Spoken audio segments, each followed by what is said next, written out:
Bandle Nkosi Masikoko standards amen.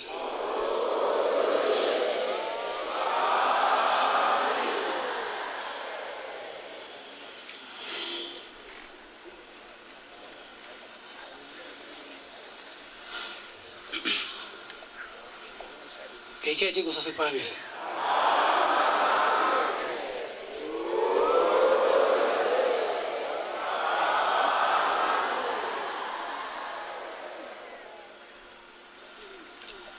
Mana zaleta ngwele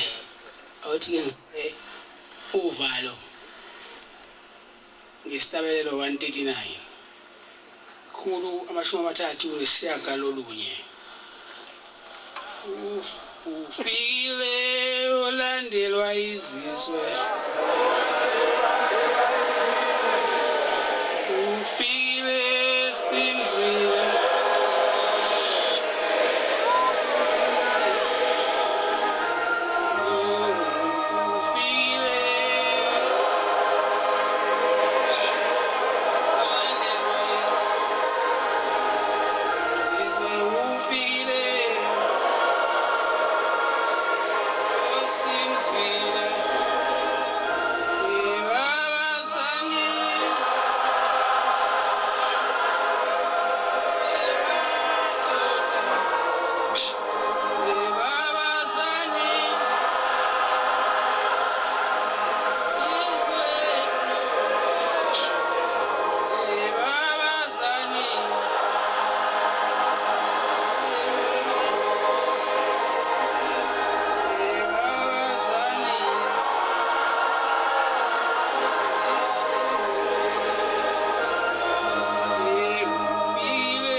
Ngiyabonga amanazareta engcwele inkosi engusisi.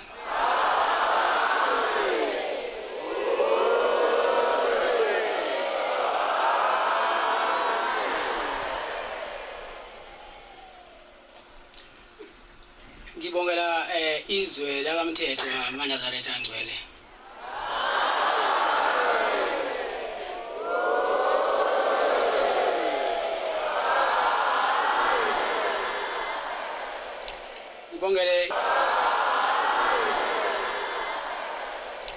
Ngibongele inkosi yakaMthethwa. Ngibongele izwe lonke, isizwe sonke, nezwe nelibona liqhakazile lijabulile.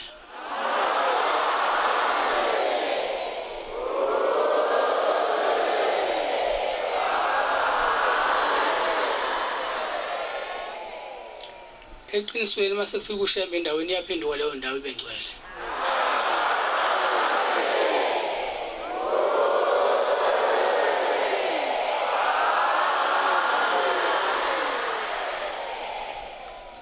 Ngoba noma ungahlangana nobani noma ungahlangana nomuntu ophuzile la endleleni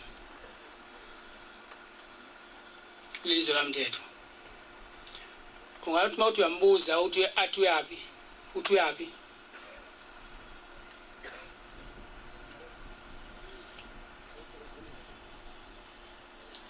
athi ngesontweni lamaNazaretha ngoba ebona ubuhle.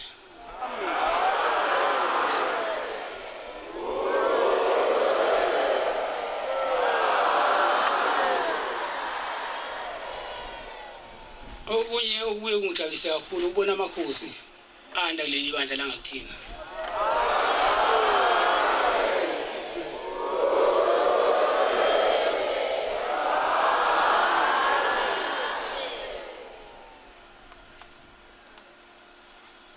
Suke kufezeke intshumayelo inkulumo santshumayelo eyakhulunywa umkhulilanga.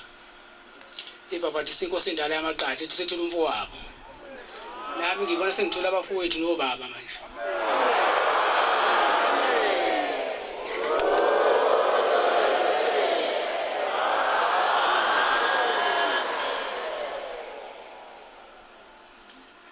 Mase ngingenele lendlu le ngeke ngifice sengiyintandane. Kodwa bese nginikela ithemba lami kwabangibekela obaba mkhulu nomkhulu nobaba. Ngithi abangibheke, bangipha amandla, bangipha isibindi.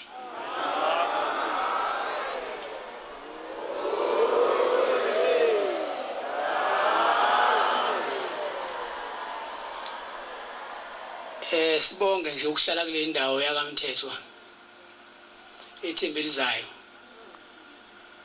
Ukuhlala okuhle kusuke umhlangano ungena kuze kuzoba inamhlanje. Asaze sizoyidubedube sihlele kahle.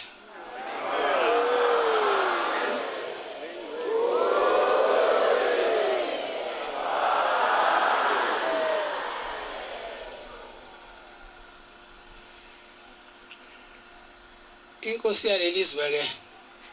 ikifike kumina bese izongichazela. Iveli thina apha abantu bakho, isho abantu bayinkosi thina apha abantu bakho ngwaletha kuwena manje. Konke nami ngowaShembe, nezinduna ezikaShembe mina nginazo. Konke nginika wena ukubeka ezandleni zakho ngoba manje abazali bami bayothi mabebuza ukuthi izwe ngalenze njani, ngithi nganikela ngalo lonke kuShembe.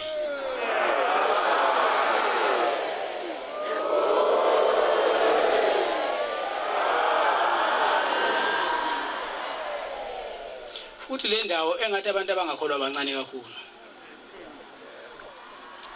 Awazi ukuthi balindeni ngabe bayajoyina uvele kuba amakholwa yonke into ekhona le ndawo.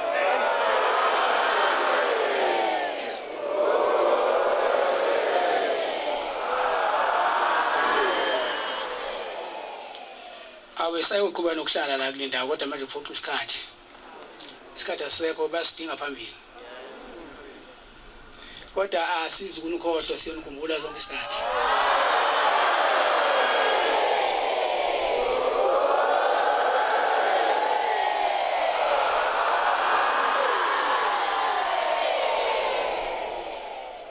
Anoyithanda njalo inkosi yenu bantu bakaMthethwa ngoba umNazaretha hayi ithanda ngale ndlela ongayazi.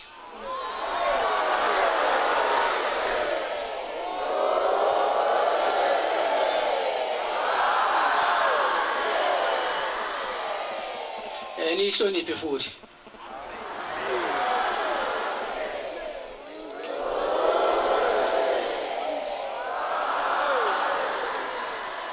inhlonipho into efanele ihlale ihamba phambili leli bandla ngoba bayisho njalo ukuthi leli bandla ishoniphi inhlonipho bikade ikhona la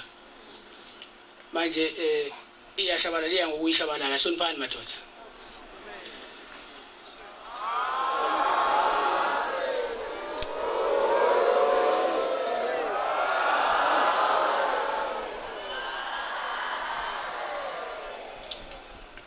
akujwayelekile ukuthi abantu baba amanazareta bonke endaweni kusala ingcosana nje incane ephuma eceleni kuthiwa ke yesinye isikhathi ikhathi baba mkhulu ubaba mkhulu kuthiwa wayingenise komunye umuzi wakaNtshangazi iyona le ndawo kodwa ngazi ukuthi kuphi nendawo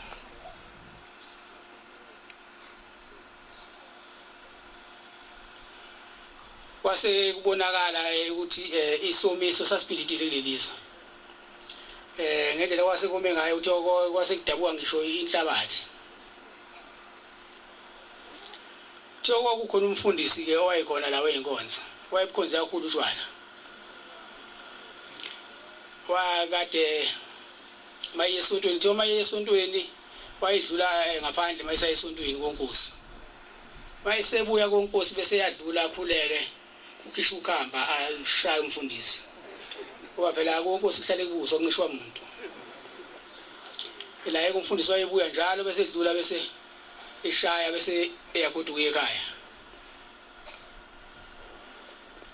uthenga ukubona kwenkosi izinto ukuthi ziyaqhubeka izulu alifuna ukuna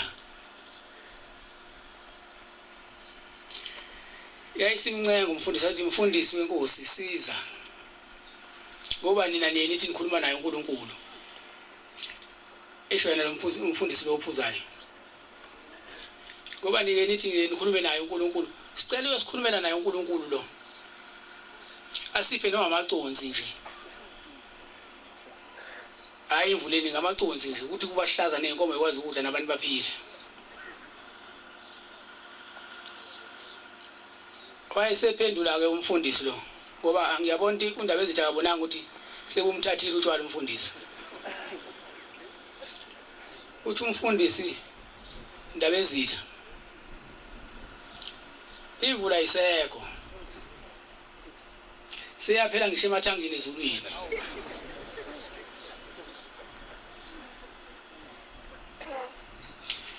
imvula isekho siyaphela ngisho emathangini ezulwini akusekho lutho futhi ngeke liphinde line izulu athi indaba ezithi usho njalo hayi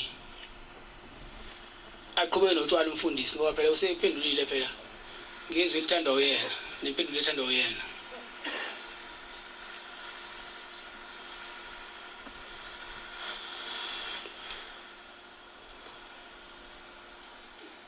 kulo muzi wakaNtshangase ngoba lalumse lonke izwe lakaMthetho kulo muzi wakaNtshangase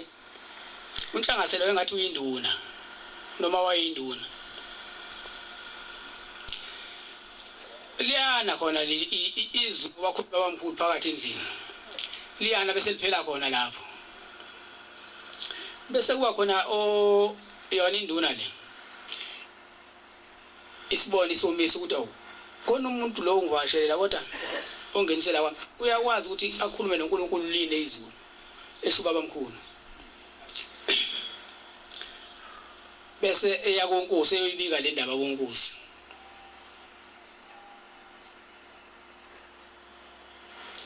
ukuthi indaba ezitha ukhona umuntu ofikile lapha ekhaya kodwa mayikhuluma nalo izulu ukhuluma nezulu line ngaleso sikhathi basethi indaba ezitha ukhona ungakana lo muntu uthi wacha umuntu nje akamkhulu akamude ulingene nje ukusho ukuthi indaba ezitha wayecanga ukuthi kuzokuthiwa umuntu onesisikhulu noma umuntu omude tholathi babamkhulu umuntu nje onganganami ngesidumbu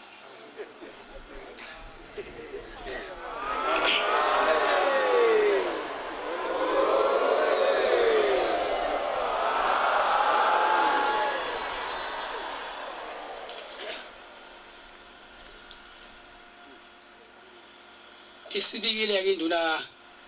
kundaba ezitha wasindaba ezitha basethuma ondlunkulu wathi abagqoke kahle bavunule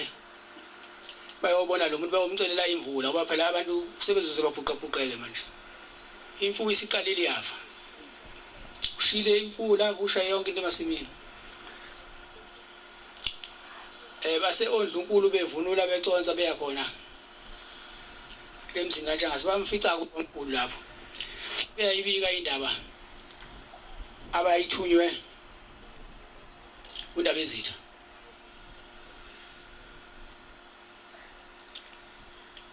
uthi sithunyiwe baba la sithunywe uNdaba Ezitha uthe somcelela imvula ngoba izwe lomsele lonke la kaMthetho wabamkhulu bese baphendula ngoba waqala wabusa wona hlobeka nahloba kahle kanje bantu abami nabakomkhulu bathi yebo baba sithunywe uNdaba Ezitha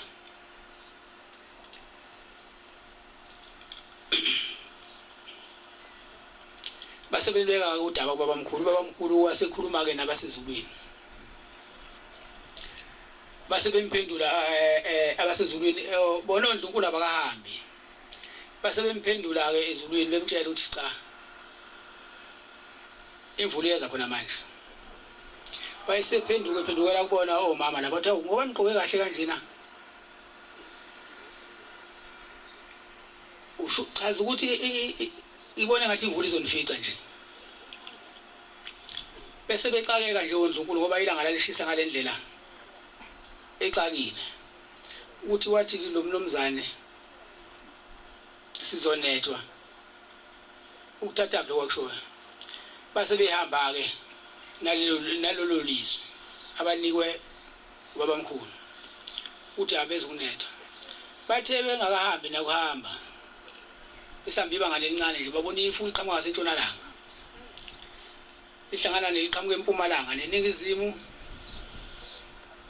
nenyakatho kwabanjalo kwamboza phezulu la selivele lidedela uzamcolo wemvula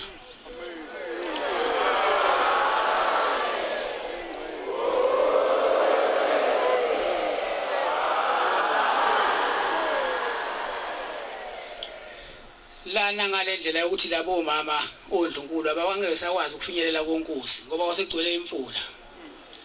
babe sebelala emzini ezihlobeni zabo sekuyaqhutshekwa ke manje nangulo uMateyu igama lalomfundisi phela mawumfundisi einkonzweni lezi fanele ube uMateyu manje mongena uChristiyani ube namagama nje angaseBhayibhelini oMoses nangu ke uMateyu lo sezophuza la konkosi useyabuza uNdaba Ezitha awu Mateyu awu usufikile Mateyu uthi Mateyu uNdaba Ezitha bese uyakuyaziwa ukuthi Mateyu efikile ekhishwane ukhishwa ukhamba libe wena ashawu Mateyu bese uNdaba Ezitha yambuza we Mateyu awungitshele kahle le mvula kade ina iqhamuka ngoba phela wena wathi imvula yaphela ayisekho into ethi imvula yaphela ngisho emathangeni ezulwini le kade iqhamuka uMateyu lutho ukuphendula ukusho ukuthi uNdaba Ezitha bese ethi cha Mateyu wena Mateyu lo mfundisi bakho abukho into ekufanele ungenzele yona Mateyu umtholile uNkulunkulu mina ewenza izinto zenzeke engicele ngithumela abantu abacela imvula kuyena bathe bengakafiki la ekhaya esini imvula manje wena Mateyu into engizokwenza yona uzothi la ekhaya ngoba kuyagaywa umsebenzi engikupha wona uzothesta zonke imbiza uzothi lokho kumnandi utshwala bese ukubekela mina lobu utshwala lokho ujwethu lolu uzolubekela nina nalabo abanye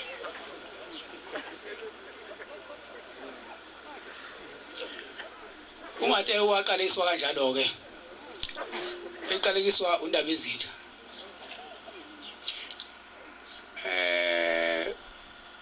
akusona isikhundla makuthiwa uphiwe isikhundla sokuthi uzothesta imbiza zikaJohana isiqalekiso leso umfundisi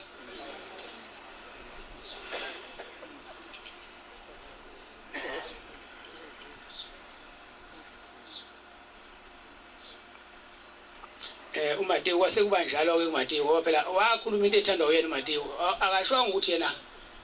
umfundisi akazi ukuthi akakwazi ukukhuluma noNkulunkulu wenze ngathi uyakwazi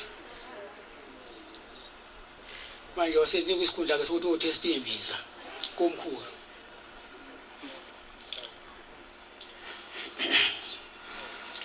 uhlalileni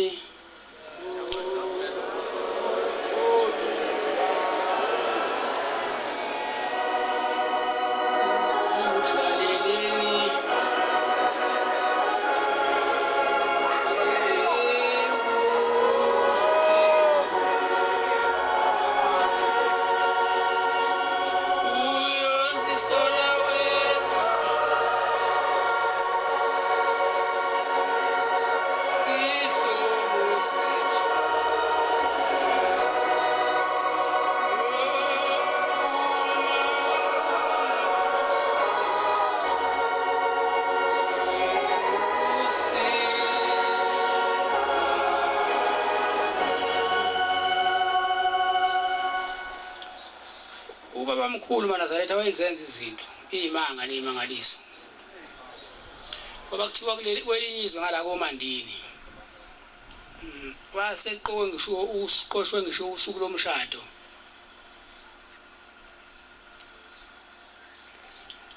uthe kuzoshadwa ngakusasa yayishona ingodusi namhlanje base bekhumbula abantu bakhona ukuthi awukhona umprofeti ofikile bese ngesikhathi isambuziwe intombazane le bese beyoyibika kubaba mkhulu bebika khona ukuthi manje naku kubonakala manje uzobhuntsha umcimbi umshado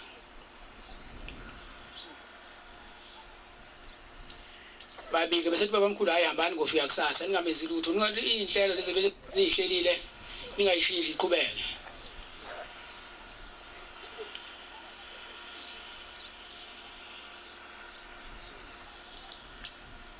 la shona kwasa kusasa waqhamuka baba mkhulu ekalithiwa waqhamuka Bemba angabanaka abambayo wase ebuza ibile ntombi le esabuyogana kefuna bamtshengisela ikhona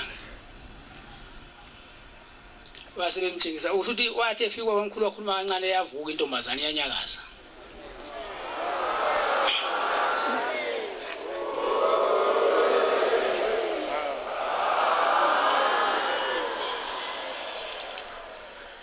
wasephuma nayo eseyidonsa ngengalo eseyowathi umshado ufuna ubanje uphathe uyena qobo lwakhe wase ubashadisa nomkhonyana bashada waqhubeka umshado kanjalo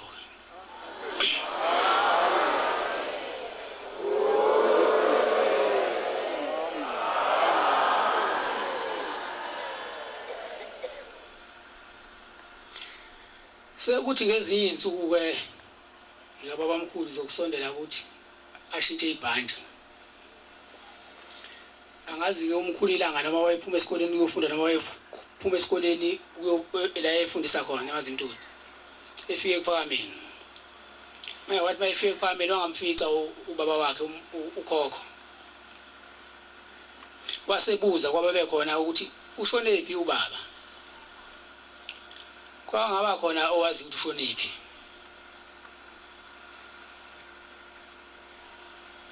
waseqala embheka wakhuphuka wadlula kongqayizivela wabheka wadlula waya esikusisweni wabheka lutho kumfica wayentanda lutho kumfica Themba sentanda wasecabanga ukuthi kungenzeka yini mhlawumbe usebheka inqola thiwa wayesejika ke yangasebheka inqola sekuyentanda ngeke ke nento zokuhamba kuqala futhi wayesekhathele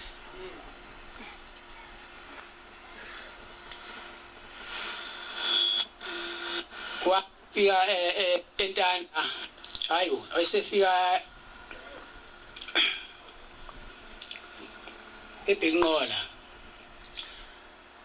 usethi manje uyaqalaza sehwaleleke ubona khona umlilwane lokulokoza baba mkhulu wayehlala hamba lesiketekete bona ehlathini khona ihlathi baba mkhulu abuya ahlale kulona Lokoza umlilo ulokoza umlilo bese yahamba yalapho uyafika lapha ehlathini ubaba mkhulu ulele kodwa kandlalile ulele phezu kwenhlabathi uqoqe nje into waselebekele lala phezu kwayo usiyabuza umkhulu omdala ilanga uthi awu baba walala kabuhlungu nje kanti ubaba omkhulu uyabikezela ukuthi sekusondela isikhathi sokuthi ashintshe ibhanji usesondelana nenhlabathi umkhulu ilanga akakubonanga lokho kuthe bese mthule bese phindele esikoleni sekuthola lati zokufuna uthe ngenhlangano yasentabeni yokugcina kababa mkhulu wasubaba mkhulu etshela indoda okuthiwa uDavid waKangcobo ukuthi ufuna kulungiswe la ngoba inkosi ezolandela izohamba ngeimoto okhiwa umgwaqo ozohamba imoto kamkhulu ilanga wenziwa ke umgwaqo wasebuye yambiza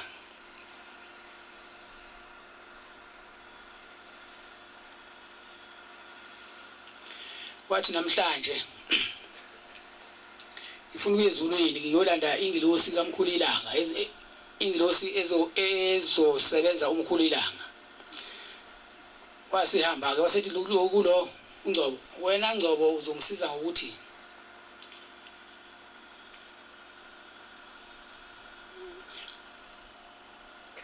uphume umemeze utshela abantu ukuthi abalinde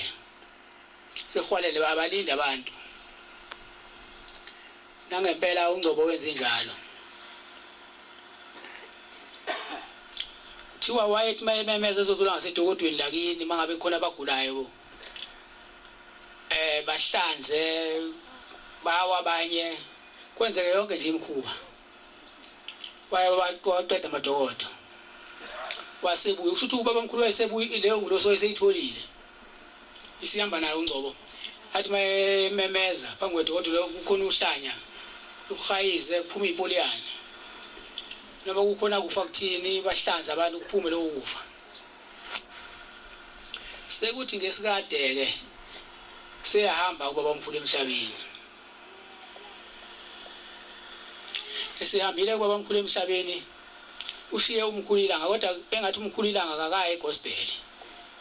unyaka munye ukamba baba mkhulu 1935 makushiwo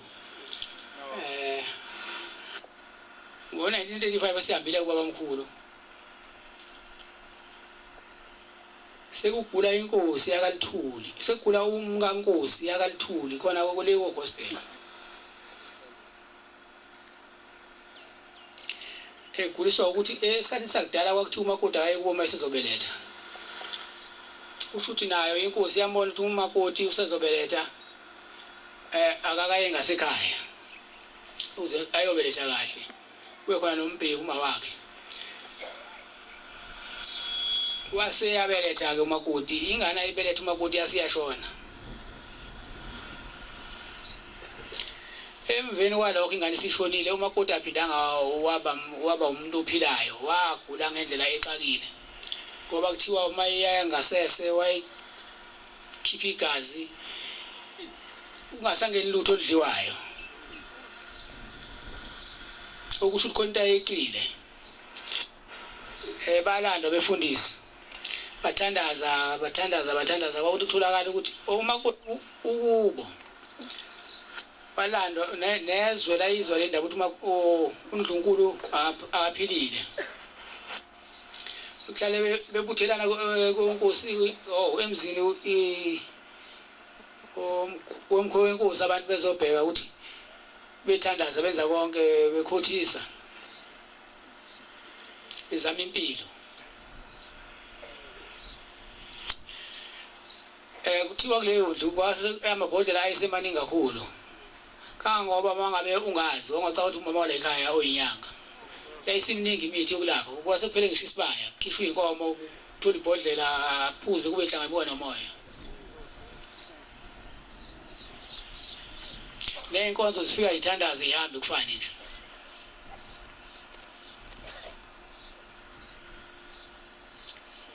abasebesele wasekusele ukuthi kufike nina ukugcina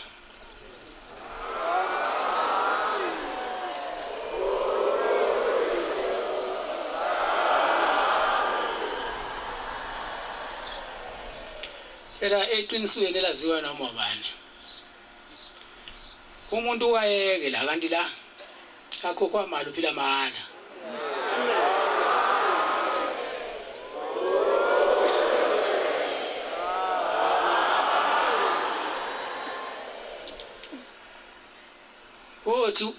othi ubona umuntu esethule ngamachophetshana elethwa la seyihlulekile inyanga sebahlulekile befundisi bokholona bese lethwa la mangithi ngiyabuza ukuthi uqale nogula uthi kuneminyaka ewu10 hawu isikhathi sina ubuhle liphi impendulo ngabe ngisayithola sengiyabona ukuthi ubehamba inyanga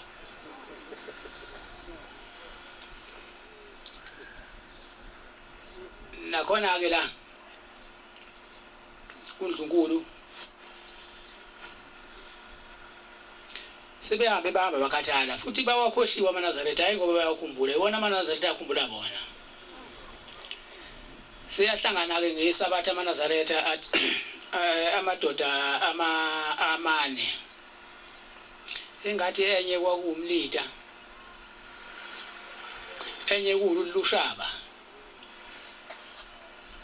enye kuHlongwane enye kuHadebe makuphuma isabatha bese beya khona la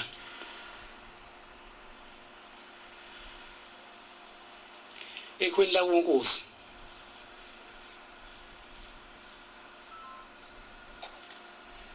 belethe umthandazo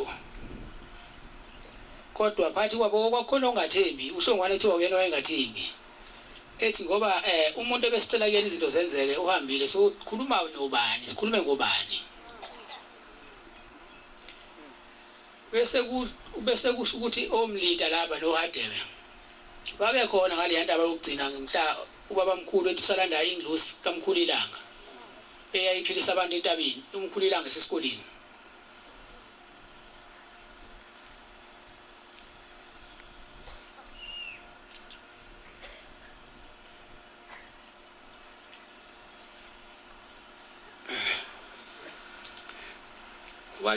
bayikhumbula le nglosi eyafika yaphilisa abantu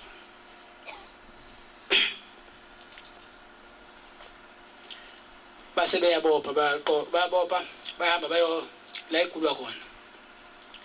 bathi befika bengakafiki besendleleni uHlongwane lokho ebabuza ethi hayi Hlongwana lento ikhulumayo thina sabona ubabamkhulu wasinikeza into efanele sibhekele kuyona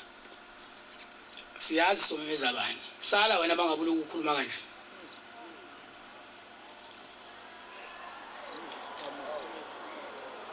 bafika ke washa umthandazo la endlini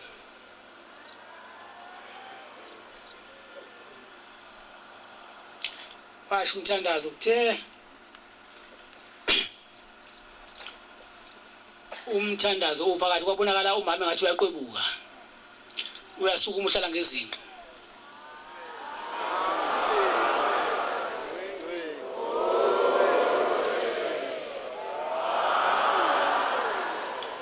kodwa ekuthandazeni kwabo abazi nabafanele babize babamkhulu nabafanele babize umkhulu omdala yini kodwa bese khumbula umlita bese hayi akubizwe umkhulu omdala kodwa abakazi ukuthi leli gama abizwa ngalo kuthiwa umkhulu Ilanga abakalazi babembiza ngegama ethi uNkulunkulu kaSibanibani sisize uphilise lo muntu ungasenzeli phansi sibuko izizwe sipha amandla lo muntu siyaphuma la usephilile wase baphendula kumkhulu Ilanga ngoba kuthiwa wasukuma lo mama kade agcina ukusukuma wama ngenyawo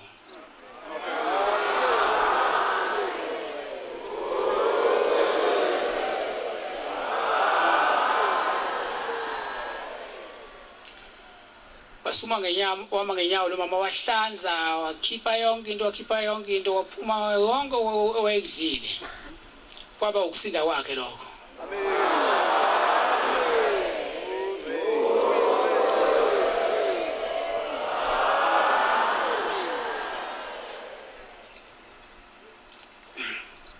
ngizocela sidlule esihlabelelweni 129 ngizocela umshumayeli Majuzi wasebusisweni asihole ngalesihlabelelo Nkosi Mbusisi.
esontweni leli eliphela namhlanje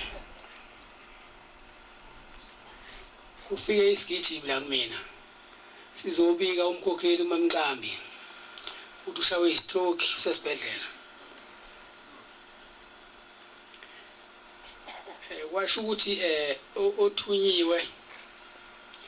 cabangile ngala namhlanje ukuthi amafutha namanzi akamsi namhlanje ngathi mina cha likuthi isabatha lithi amanzi namafutha ahambe khona manje wayesewaletha amanzi ngabusisa namafutha ngabusisa asihamba ingane zakho uMamncambi lezi zawafica ekhaya eParliament zaze ziwathatha ihamba nawo namhlanje uMamncambi lo uvukile iqinqo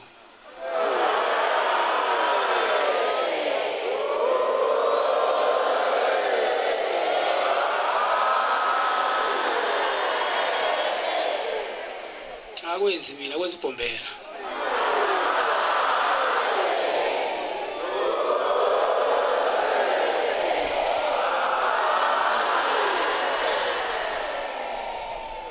nakunina nje ngisho ukuthi nabantu bami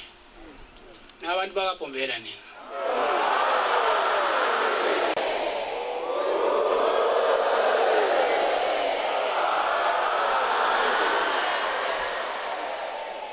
sisanda ukufika la kufika umfana wakhona kule ndawo uthi wayesekhathele ukuphila wase ephuza idiphu wasethathwa ke iswe esibhedlela bamxhuma lezi zinto lezi zokukhipha poison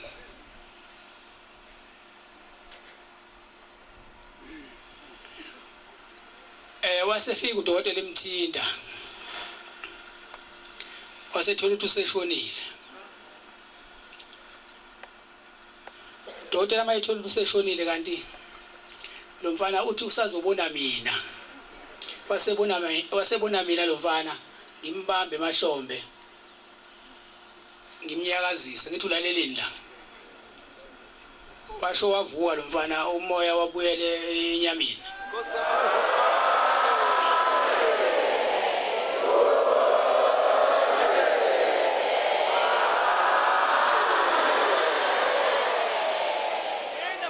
wathi ubona mina ngimbiza ngithi hambe ethembeni zayo mfana hlaleleni la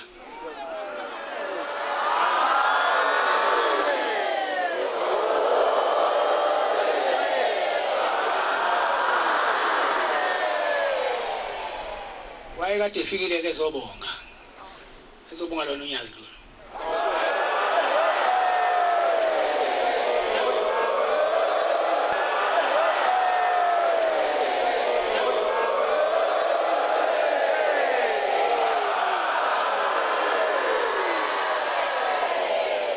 hayi kuncane lokho kuningi abe sengikwenzile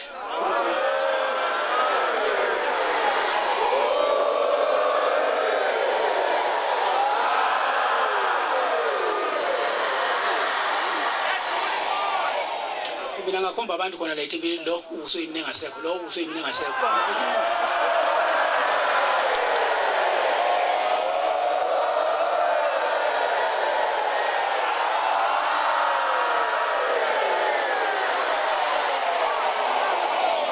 uzanika abanye bagibele nayo ibhasi ibhale ukuthi siphakameni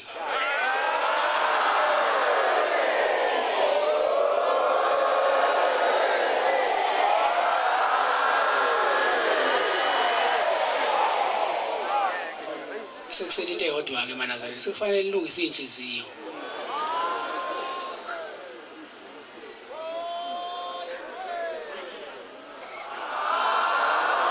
nilungise ulimi ebese niyeka amanga into yonke izohamba ngumthetho wakhona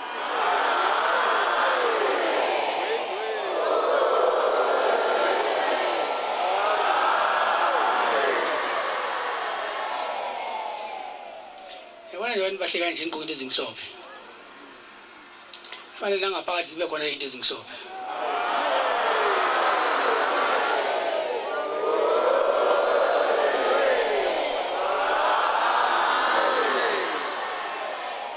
anganishaya kakhulu sekuyazwela ukuthi senikuzwile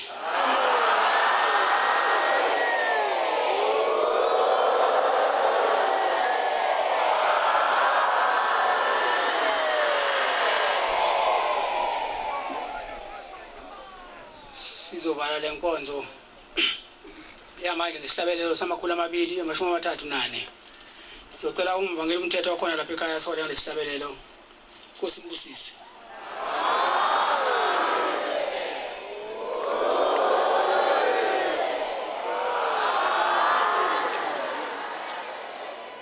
Nkosi busupha mabangcwele.